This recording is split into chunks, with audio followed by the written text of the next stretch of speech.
friends, good morning. இன்னைக்கு காலையில இருந்தே vlog எடுத்துட்டு இருக்கேன். பசங்க ஸ்கூல் போயாச்சு. அனுப்புனதுக்கு அப்புறம் மார்னிங்ல இருந்தே vlog ஸ்டார்ட் பண்ணியாச்சு. இன்னைக்கு உங்களுக்கு வந்து ஒரு ப்ராடக்ட் ஷோகேஸ் ஓடி நம்ம வந்து ஆரம்பிக்கலாம். இந்த மாதிரி நான் வாங்கின ஷாப்பிங் ஹால் அதெல்லாம் காணிச்சே ரொம்ப நாள் ஆச்சு. அதனால இன்னைக்கு நான் வாங்கியிருக்கிறது வந்து துவாரகா ஆர்ட்ஸ் அண்ட் கிராஃப்ட் அப்படிங்கிற இன்ஸ்டாகிராம் பேஜ். நான் அவங்களோட டீட்டெயில்ஸ் எல்லாமே கீழே கொடுக்குறேன். திருவண்ணாமலையிலேருந்து ஹேண்டிகிராஃப்ட் வந்து அவங்க பண்ணுறாங்க வுட்டில். ஸோ இங்கே பாருங்க, வாகி வுட்டு வச்சு பண்ண சில கிராஃப்ட்டு. இதில் வந்து எனக்கு வந்து அவங்க சென்ட் பண்ணியிருக்கிறது உங்களுக்கு தெரியும். எனக்கு இந்த வுட் ஐட்டம், அதுக்கப்புறம் பிராஸ் அந்த மாதிரி ஐட்டம்லாம் ரொம்ப பிடிக்கும். மெயின்லி இதெல்லாமே வந்து நம்ம வீடு வந்து டெக்கரேட் பண்ணும்போது அவ்வளோ அழகாக இருக்கும். இதை பாருங்கள் எவ்வளோ யூனிக்காக இருக்குன்னு. இது வந்து வால் ஹேங்கிங், ஆனால் வந்து ஒரு பாக்ஸ் மாதிரி கொடுத்துருக்காங்க. ஸோ நீங்கள் வந்து இதை வாலில் மாட்டிட்டு இதுக்கு உள்ளாடி ஏதாவது வேணும்னா கூட வச்சுக்கலாம். ஃபார் எக்ஸாம்பிள் இந்த பித்தளை விளக்கு இருக்குல்ல, அதை நீங்கள் உள்ளே வச்சு நீங்கள் வந்து இந்த வாலில் வந்து மாட்டிக்கலாம். அப்படி இல்லைன்னா ஏதாவது ஸ்டாச்சுவோ சாமி சிலையோ ஏதாவது ஒரு உங்களுக்கு பிடிச்சது எதுவோ அதை நீங்கள் டிஸ்பிளே மாற்றி வச்சுக்கலாம். ஸோ இது வந்து பேராட்டு உங்களுக்கு கிடைக்கும். ஸோ ரெண்டாலும் நீங்கள் வந்து வாலில் இங்கேன்னு நீங்கள் மாட்டினீங்கன்னா ரொம்ப அழகாக இருக்கும். அதோட ஹேண்டிகிராஃப்ட் இதை பாருங்கள், இந்த மயில் மாதிரி பேட்டர்னில் வுட்டிலே வந்து கார்வ் பண்ணி வச்சுருக்காங்க. அவ்வளோ அழகாக இருக்குது. ஸோ இது வந்து ஃபர்ஸ்ட் ஒன். இன்னொன்று பாருங்கள், வாசலில் நம்ம டோருக்கு ரெண்டு பக்கமும் சரி உங்கள் இஷ்டம். நீங்கள் வந்து இன்டீரியர் பண்ணுறீங்க வீட்டுக்கு அப்படின்னா வுட்டு வேலைப்பாடு யோசிக்கிறீங்க. அந்த பூஜை ரூம் இருக்குல்ல, பூஜை ரூமில் ரெண்டு பக்கம் நீங்கள் வைக்கணும் அப்படின்னா கூட நீங்கள் வந்து இதை வைக்கலாம். இது வந்து ஒரு யானை. ஸோ வீட்டில் வந்து நிறைய யானை ஸ்டாச்சு வைக்கிறது ரொம்ப நல்லது அப்படின்னு சொல்லுவாங்க. இன்ஃபேக்ட் என்கிட்டயே நிறைய இருக்குது. எனக்கு வந்து ஆசை வந்து யானை குடும்பம் மட்டும் வைக்கணும் அப்படின்னு, கூட்டம் மாதிரி வைக்கணும் அப்படிங்கிறது ஆசை. ஏன்னா ஃபேமிலியாக வைக்கிறது வந்து வீட்டுக்கு ரொம்ப நல்லதுன்னு சொல்லுவாங்க. நாங்களும் வெக்கேஷன் போகும்போது ஒவ்வொரு வாட்டியும் அது வந்து வாங்கிட்டு வருவோம். இது வந்து உங்களுக்கு யானை இதை வந்து கார்வ் பண்ணியிருக்காங்க. கீழே வந்து ஒரு குட்டி பெல்லு. ஸோ அழகாக இருக்குது பாருங்க. இதை நீங்கள் வாசலில் ரெண்டு பக்கம், இதுவும் பேரு. ஸோ வாசலில் ரெண்டு பக்கம் நீங்கள் மாட்டினீங்கன்னா அவ்வளோ அழகாக இருக்கும். இதுக்கு பின்னாடி பாருங்கள், உங்களுக்கு இங்கே வந்து அந்த ஹூக்கு கொடுத்துருக்காங்க. நீங்கள் ஆணி அடித்து மாட்டுறதுக்கு தக்கன எல்லாமே இருக்குது. ஸோ இது அடுத்த ப்ராடக்ட் வந்து ரொம்ப யூனிக்கான ஒரு ப்ராடக்ட்.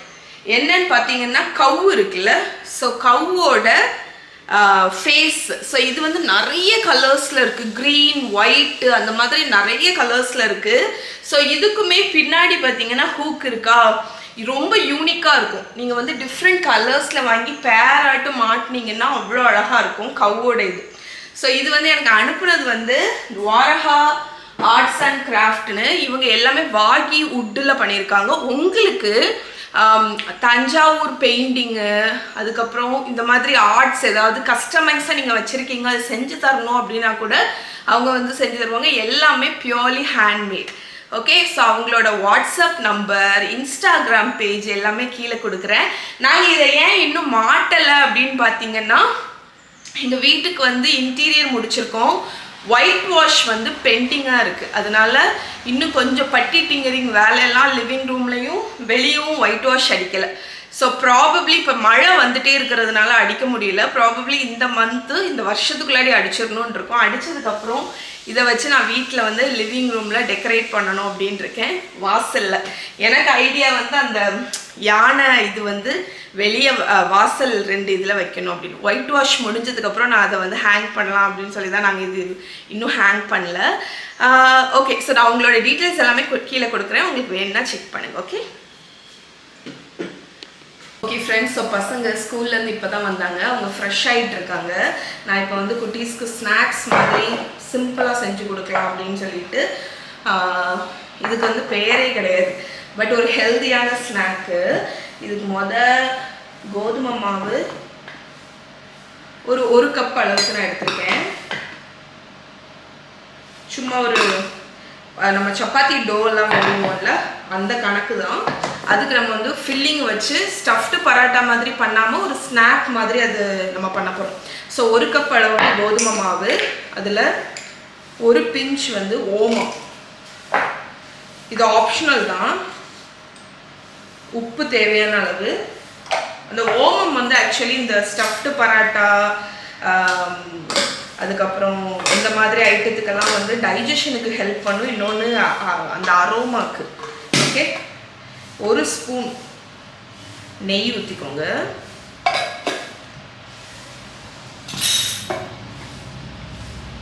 ஸோ இப்போ நான் இதை வந்து ஒரு சப்பாத்தி டோ மாதிரி வெறுவ போகிறேன்.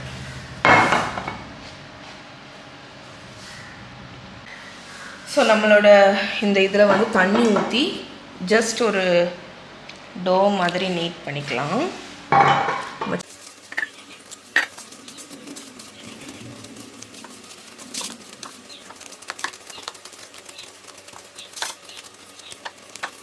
ஓகே, நம்மளோட டோ வந்து ரெடி. இப்போ நான் இதை ஓரத்தில் வச்சிட போகிறேன். இப்போ இதுக்கு உண்டான ஃபில்லிங் வந்து ரெடி பண்ணிடலாம். ஓகே ஃப்ரெண்ட்ஸ், இப்போ நம்மளோட நான் சொன்னேன்ல அந்த ஸ்நாக்கில் உள்ள அதுக்கு பேர் கூட எனக்கு தெரியல, வேணும்னா அதுக்கு ஒரு நேம் வச்சிடலாம். நம்ம சிக்கன் ட்ரையாங்கிள்னு வச்சிடலாம், ஏன்னா அது ட்ரையாங்கிள் ஷேப்பில் தான் இருக்கும். ஸோ அதுக்கு ஃபில்லிங் வந்து ரெடி பண்ண போகிறோம். ஸோ இது வந்து உங்களுக்கு ஜஸ்ட் நான் ஒரு ஐடியா மட்டும்தான் கொடுக்குறேன். பிகாஸ் இது நீங்கள் வந்து எப்படி வேணாலும் நீங்கள் இந்த ஃபில்லிங் பண்ணலாம். ஸோ 1 டேபிள் ஸ்பூன் அளவுக்கு ஆயில் வந்து ஹீட் பண்ணிக்கோங்க. அதில் நான் ரெகுலர் நம்மளோட வெங்காயம், தக்காளி, காய்கறி தான் ஆட் பண்ண போகிறேன். ஸோ நீங்கள் வந்து எப்படி வேணாலும் இதை எடுத்துகிட்டு போகலாம், எந்த ஃபில்லிங் வேணாலும் யூஸ் பண்ணலாம். நீங்கள் நோட் பண்ண வேண்டியது ஒரு விஷயம் வந்து என்னென்னா, வெங்காயத்தை மட்டும் நல்லா ஃபைனாக சாப் பண்ணணும். ஏன்னா வந்து அப்போ தான் வந்து பசங்களுக்கு வாயில் பெருசாக தட்டுப்படாது. ஸோ வெங்காயம் போட்டுட்டேன். இப்போ வந்து பூண்டு வந்து துருவி போட்டுற போகிறேன். ஸோ பீல் பண்ணதை நான் வந்து துருவி போட்டுட்டேன்னா அந்த ஃப்ளேவர் மட்டும் வரும், நமக்கு வந்து வாயில் வந்து தட்டுப்படாது. ஸோ நான் வந்து ஒரு 3லேருந்து 4 பல்லு பூண்டு ஆட் பண்ணுறேன்.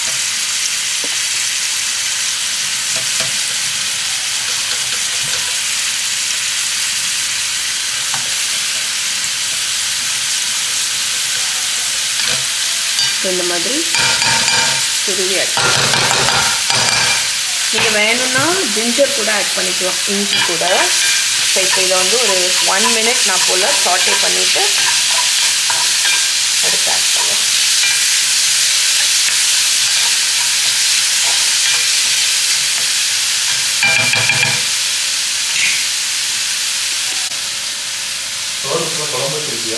அது நைட்டுக்கு, இது ஸ்நாக்ஸ் மாதிரி. ஸோ கொஞ்சமாக மஞ்சள் பொடி மட்டும் ஆட் பண்ணியிருக்கேன். ஆட் பண்ணிவிட்டு தக்காளியும் ஆட் பண்ணிடலாம்.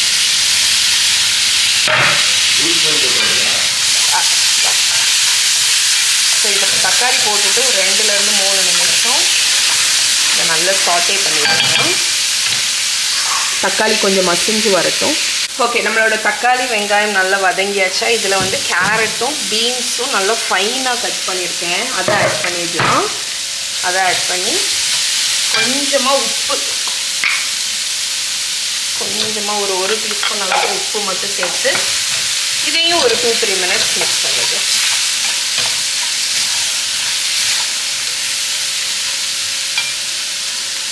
ஸோ நம்மளோட வெஜிடபிள்ஸ் இப்போ நல்லா குக் ஆகிடுச்சு. இதில் வந்து நீங்கள் வந்து இதை வெஜிடேரியனாக அப்படியே வச்சுருக்கலாம், பிரச்சனை இல்லை. இல்லாட்டி உருளைக்கிழங்கு கூட நீங்கள் போட்டுக்கலாம். நான் வந்து கொஞ்சமாக சிக்கன் இருக்குது, அந்த சிக்கன் போன்லெஸ் சிக்கனை குட்டி குட்டியாக கட் பண்ணியிருக்கேன்னா அதை ஆட் பண்ணியிருக்கேன். இப்போ இந்த சிக்கனுக்கு தேவையான அளவு உப்பு லேஸாக போட்டிருக்கேன். இதை வந்து மிக்ஸ் பண்ணிடலாம். நான் யூஸ் பண்ணுறது போன்லெஸ் சிக்கன் பிரெஸ்ட்டு தான், அதனால இது ஒரு 2-3 மினிட்ஸில் குக் ஆகிடும். ஸோ இதை நல்லா மிக்ஸ் பண்ணி விட்டுறேன்.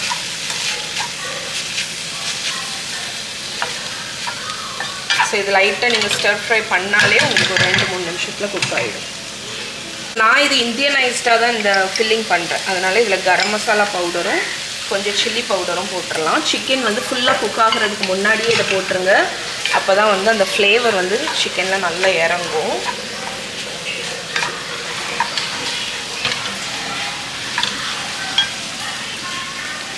ஸோ நான் வந்து சிக்கன் மூடி போட்டு குக் பண்ணேங்க. இப்போ நம்மளோட ஃபில்லிங் வந்து ரெடி, இங்கே பாருங்கள்.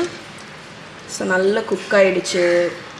ஒரு vegetables baked chicken filling ready. நான் சொன்ன மாதிரி இதில் நீங்கள் சிக்கனை ஒமிட் பண்ணிவிட்டு டோஃபு, பன்னீர், இல்லாட்டி வெறும் காய்கறி மட்டும் போட்டு கூட பண்ணலாம். ஓகே, நம்ம இப்போ வந்து சப்பாத்தி ரோல் பண்ணிடலாம். சதீஷ் வந்து இங்கே என்ன பண்ணிகிட்ருக்காங்கன்னு பார்த்தீங்கன்னா அவங்களுக்கு காடை கிரேவிங் வந்துடுச்சா, அதனால் எத்தனை காடை வாங்கினீங்க? 2 காடை வாங்கியிருக்காங்க. இன்றைக்கி நைட்டு வந்து அவங்களுக்கு அதை வந்து மசாலா மாதிரி செஞ்சு கொடுக்கணும். ஆமாம், காடை இங்கே பெருசாக நான் பிள்ளைகள் சாப்பிடும் மேபி ஃப்ரை பண்ணால். பட் நான் இன்றைக்கி வந்து கிரேவி மாதிரி தான் அது வைக்க போகிறேன். அவங்களுக்கு நைட்டு தோசைக்கு கூட அதுக்கு அவங்க க்ளீன் பண்ணிகிட்ருக்காங்க. இப்போ நான் வந்து இந்த சப்பாத்தி இதை வந்து ரோல் பண்ணிடலாம். ஸோ நம்ம இப்போ வந்து நம்மளோட சப்பாத்தியை ரோல் பண்ணிடலாம்.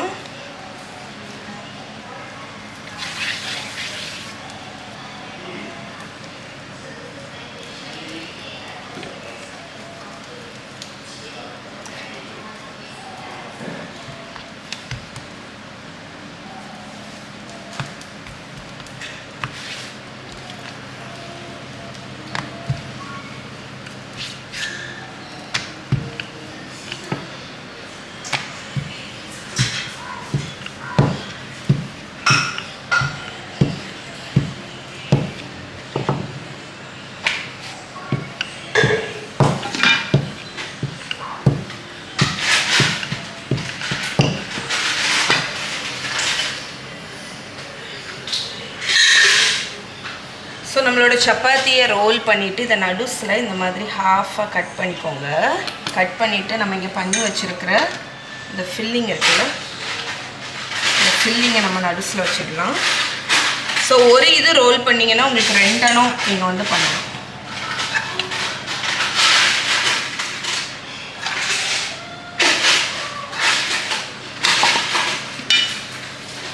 ஸோ 2 அணம் நம்ம ஃபில்லிங் வச்சாச்சு. இப்போ இதை வந்து ஒரு ட்ரையாங்கிள் மாதிரி நம்ம வந்து ஃபோல்ட் பண்ணிடலாம். என்ன பண்ணுங்க மகி, போதும், கொஞ்சம் போதும், என்ன சத்தம்.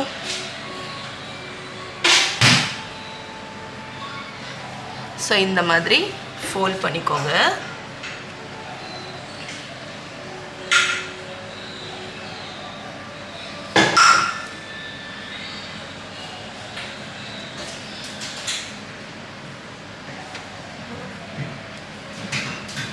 ஸோ ஃபோல்ட் பண்ணிவிட்டு லைட்டாக சீல் பண்ணிவிடுங்க. ஸோ நம்ம வந்து ஃபில்லிங் வச்சாச்சு. இப்போ ஃபோல்ட் பண்ணுறதுக்கு நான் இருக்குல்ல, ஜஸ்ட் ரெகுலர் நம்ம வந்து ஒரு ட்ரையாங்கிள் மனசில் வச்சுட்டு 2 பக்கத்தில் இருந்தும் ஃபோல்ட் பண்ணி சீல் பண்ணிடுங்க. இது வந்து ஆக்சுவலி மாவு அப்படிங்கிறதுனால உங்களுக்கு ஈஸியாக ஒட்டிடும், உங்களுக்கு அதில் வந்து பிரச்சனை இருக்காது. இந்த மாதிரி ஒரு ட்ரையாங்கிள் மாதிரி. ஸோ இந்த சைடும் இப்படி வச்சுருங்க, அதுக்கப்புறம் இந்த சைடும் இப்படி வச்சுருங்க. ஓகே, ஸோ இந்த மாதிரி சீல் பண்ணி எடுத்துருங்க. இப்போ இதை குக் பண்ணிடலாம். ஸோ நீங்கள் வந்து இதை குக் பண்ணுறதுக்கு இதை சில பேர் வந்து எண்ணெயில் போட்டு ஃப்ரை பண்ணி எடுப்பாங்க. பட் நான் ஜஸ்ட் தோசை தவாவில் நம்ம வந்து ஆயில் லேஸாக நம்ம சப்பாத்தியெல்லாம் எப்படி குக் பண்ணுவோம் அது மாதிரி இதை குக் பண்ணிடலாம். ஸோ லேஸாட்டு ஆயில் ரிசில் பண்ணிக்கோங்க. Just 1 teaspoon. நீங்கள் நெய்யில் கூட இதை டோஸ்ட் பண்ணி எடுக்கலாம். பட் நான் ஆயிலில் தான் டோஸ்ட் பண்ண போகிறேன்.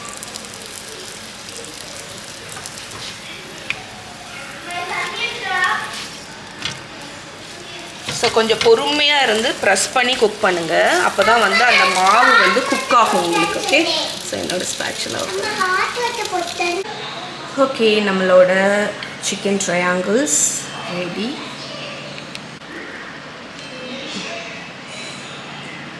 ஓகே ஃப்ரெண்ட்ஸ், இங்கே பாருங்கள், நம்மளோட சிக்கன் ட்ரையாங்கிள்ஸ் ரெடி. இது அப்படியே சாப்பிட்றதுக்கும் நல்லாயிருக்கும். கெச்சப் கூட நீங்கள் சர்வ் பண்ணாலும் அவ்வளோ டேஸ்ட்டாக இருக்கும். சப்பாத்தி மாவு மட்டும் ரெடியாக இருந்துச்சுன்னா டக்குன்னு இந்த மாதிரி, இது வந்து பராட்டா மாதிரி இருக்காதுல்ல, பார்க்குறதுக்கு வந்து ஏதோ ஒரு ஸ்நாக் ஐட்டம் மாதிரி தான் இருக்கும். அதனால் குழந்தைங்க விரும்பி சாப்பிடுவாங்க. இதில் இன்னொரு ஹேக் என்னென்னு பார்த்தீங்கன்னா, லெஃப்ட் ஓவர் வெஜிடபிள் கறி ஏதாவது மத்தியானத்தில் உள்ளது உங்கள்கிட்ட இருக்குது அப்படின்னா அதை கூட நீங்கள் உள்ளே வச்சு இந்த மாதிரி பண்ணி கொடுக்கலாம். ஓகே ஃப்ரெண்ட்ஸ், நம்மளோட மஹி குட்டிக்கு ஃபீவர். ஆனால் வந்து எதுக்கு வேண்டி நான் ஆக்சுவலி வீடியோ எடுக்கிறேன்னு பார்த்தீங்கன்னா, மஹாவும் மஹியும் நார்மல் டைமில் அடி குத்து சண்டை எல்லாம் போடுவாங்க. மஹிக்கு உடம்பு சரியில்லைன்னொன்னே அவள் அக்கா என்ன பாசமாக பார்த்துக்கிறா. மஹி குட்டி வந்து தூங்கிட்டு இருந்தா, அவள் மகா மேலே வந்திருக்கா, பெட்ஷீட்டை வச்சு பாம்போல மூடி விட்டுருக்கா. அதுக்கப்புறம் இப்போ மஹிக்கு வந்து ஆரஞ்சு அவள் கேட்டான்னு சொல்லிட்டு கீழே போய் ஆரஞ்சு பிச்சு எடுத்துகிட்டு வர போயிருக்கா. அடுதானே உங்கள் அக்காவுக்கு உன் மேலே எவ்வளோ பாசம். அதுவும் உனக்கு உடம்பு சரியில்லாத டைமில் தான் அந்த பாசம் வெளியே வருங்க. மற்ற டைம்லலாம் அடி, அப்படி தானே? சண்டை அடி. இப்போ வருவா வருங்க, இப்போ உங்கள் அக்கா வருவா. பாசமலை பொழிகிறது, பாசமலை பொழிகிறது. நான் வர்றேன், நீ வரணும், நான் அதை வீடியோவில் ரெக்கார்ட் பண்ணணும், எனக்கு அது மெமரி வேணும்னு நான் வெயிட் பண்ணேன். இல்லாட்டி என்ன சண்டை போடணும்னு நினைக்கீங்க? இப்போ என்ன உனக்கு பாசமா வந்தங்கச்சி மேலே? உனக்கு சும்மா சொல்லாத, என்ன சும்மா போயிடுச்சு. ஒத்துக்கவே ஒத்துக்க மாட்டா சிமிச்சா. மஹி, உங்கள் அக்காவுக்கு உன் மேலே பாசம் தானே? ஆ இல்லை தெரியலையா உனக்கு? என்னது ஒத்துக்காத? ஒத்துக்காத சரியா? சிப்பண்டேல் ஒத்துக்க மாட்டா. மஹி இவ்வளோ நேரம் மண்டே ஆட்டினா அவள் அக்காவை பார்த்தோன்னா அவளுக்கு வெக்கம் வந்துடும். ஆனால் சரி பாவம், மஹி குட்டிக்கு ஃபீவர். அடுதான மஹி குட்டி திடீர்னு வந்துட்டு மஹிக்கட்டு மகா நீ கட் பண்ணி என்ன பண்ண போற? ஆனா நம்ம சொல்லுவோம் சிப்ளிங்ஸ்ன்னு ஒன்று, அந்த அது இயற்கையாகவே வரக்கூடிய ஒரு விஷயம். இன்னும் சிப்ளிங்ஸ் வந்து என்னதான் சண்டை போட்டாலும் சொன்னா பிடிக்காது.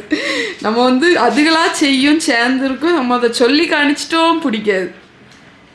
பட் அம்மாவுக்கு ஹாப்பியாக இருக்கு உங்கள் 2 பேரையும் இப்படி பார்க்குறதுக்கு.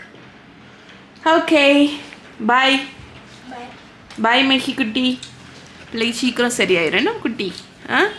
இப்போ நீ சாப்பிட்றத பார்த்தா எனக்கு தெரிஞ்சு உனக்கு இன்றைக்கே சரியாயிரும். நாளைக்கு ஸ்கூலுக்கு போகலாம் சரியா?